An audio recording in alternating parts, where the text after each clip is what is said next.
एक साधु को किसी ने लाठी से मार दिया,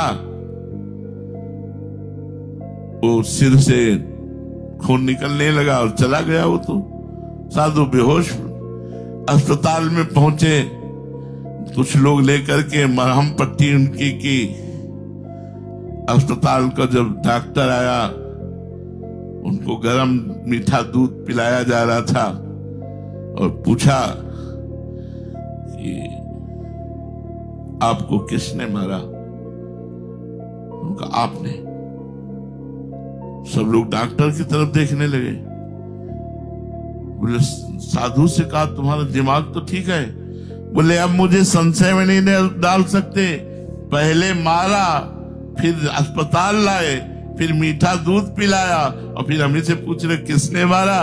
ये सब तुमने किया।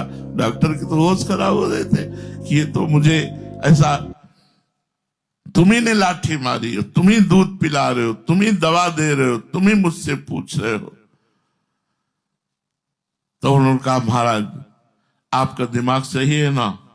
तो उनका देखो प्रभु, एक रूप में आप आकर के लाठी मारते हैं, दूसरे रूप में आप आकर अस्पताल लाते हैं, अगले रूप में आप हमें दूध पिलाते हैं और डॉक्टर के रूप में आकर आप पूछ रहे।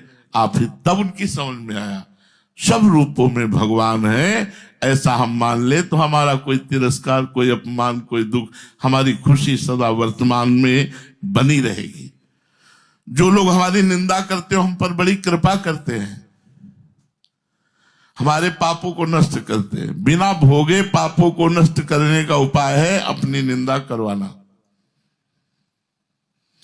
हमने एक बार सत्संग में सुनाया था कि अयोध्या के एक नरेश थे जिनको गलित कुष्ठ हो गया था पूरे शरीर में, तो राज दरबार में बैठने में बड़ा सकुच करते थे। तो वशिष्ठ भगवान से कहा कि कोई ऐसा उपाय है कि गलित कुष्ठ, पूरे चेहरे में सब जगह ऐसा था। उनका एक उपाय बहुत जोर का है।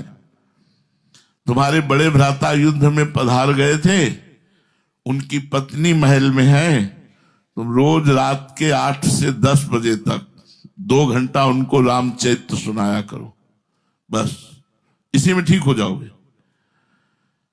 और शुरू कर दिया 8 से 10 बजे तक। अब लोगों की तो दृष्टि होती है, देखो बोले कितना नीच राजा है कि अपने बड़े भाई की विधवा स्त्री के पास 8 से 10 बजे तक समय काटता है। अब निंदा शुरू हुई तो लोग निंदा जानते हो कैसे कहते हैं? सुनो, बोले राजा जो है ना अपने बड़े भाई की पत्नी के पास 2 घंटे रहता है।